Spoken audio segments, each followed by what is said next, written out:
Экстренная новость. Зюганова доставили в реанимацию, подозрение на инфаркт. Его жена позвонила в скорую помощь ранним утром.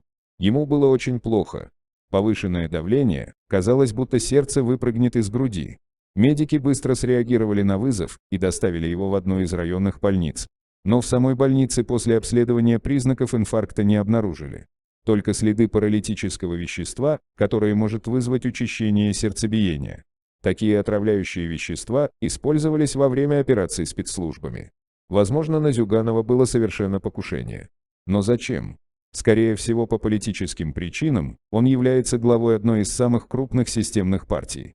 И если взять ситуацию последнего года, то многие кандидаты из КПРФ сейчас находятся у власти. КПРФ влияют на ситуацию в стране и мешают Единой России проворачивать свои грязные делишки.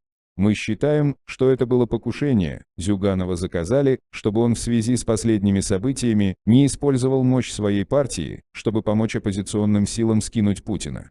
Также стало известно, что Зюганова отправят лечиться в срочном порядке за границу, когда именно еще неизвестно. Это говорит только об одном, что наша национальная медицина давно пробила дно, и у нее нет никаких перспектив, разве что пробить еще одно. Все достойные и умные медицинские специалисты, которые себя уважают, сбежали из этой страны, понимая, что здесь их ничего не ждет. В принципе, так происходит во всех сферах общества нашей страны. Нам же данная информация попалась почти самым первым. Нашими инсайдерами были иностранные источники, которые узнали прямиком об случившемся из больниц, к которым обращались русские власти. Следовательно, данные обстоятельства только подтверждают достоверность информации о политическом деятеле. От наших же властей, государственных СМИ не стоит ждать каких-либо новостей или известий по данному поводу, хотя мы уже к этому привыкли, не припомнить вообще, когда на федеральных каналах говорилась правда и поистине актуальная информация, которая волнует народ.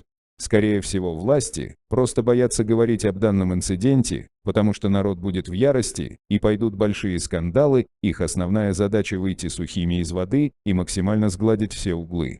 Такая у нас политическая власть, и это для нас давно не новость. Сколько раз нас обманывали, говорили неправду, обещали глобального развития и реальной индустриальной модернизации, а мы только видим проигнорированных нуждающихся людей, бедных пенсионеров, растрачиваемые впустую ресурсы страны, а точнее идущие в карман всем, кому не лень. А ведь появилось бы только желание, то Россия была бы давно в топ-1 экономических стран мира. А люди, которые борются за справедливость странным образом, начинают заболевать. Что случилось и с Зюгановым, на это больно смотреть, но это правда. Давным-давно мы не видели нормальной жизни и реальной демократичной России и, скорее всего, еще не скоро увидим, потому что с каждым годом только хуже и хуже. Интересно, что же по этому поводу скажут Киселев и Соловьев, люди, которые, наверное, сами верят во все вранье, которое они говорят.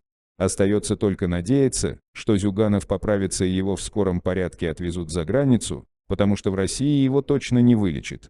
Ведь кто еще может дать такой правильный, жесткий и адекватный отпор президенту нашей страны Владимиру Путину? Зюганов – человек, который не боится никаких последствий, потому что действительно является истинным патриотом нашей страны и делает все, что возможно для ее дальнейшего развития. Он выступал как общественное лицо, которое отстаивает права каждого гражданина нашей страны. Он подчеркивал реально волнующие проблемы, которые слишком долго наносят экономический вред нашей стране и всей политической иерархии во главе с Путиным изнутри. Происшествие с Зюгановым учинит множество скандалов, что ни странно, ведь это один из самых главных оппозиционеров в нашей стране, за которого может встать весь народ, поэтому данная ситуация вполне может повлиять на будущее политической власти, а нам остается надеяться, что обсуждаемое нами происшествие в скором времени распространится в максимальном масштабе. Но пока нам известно только, что Зюганов находится в ужасных медицинских руках и что ему нужна срочная помощь и перевозка за границу, что должны сделать в ближайшее время. Вас же мы просим поставить лайк данному видеоролику и подписаться на канал. Мы это делаем ради вас.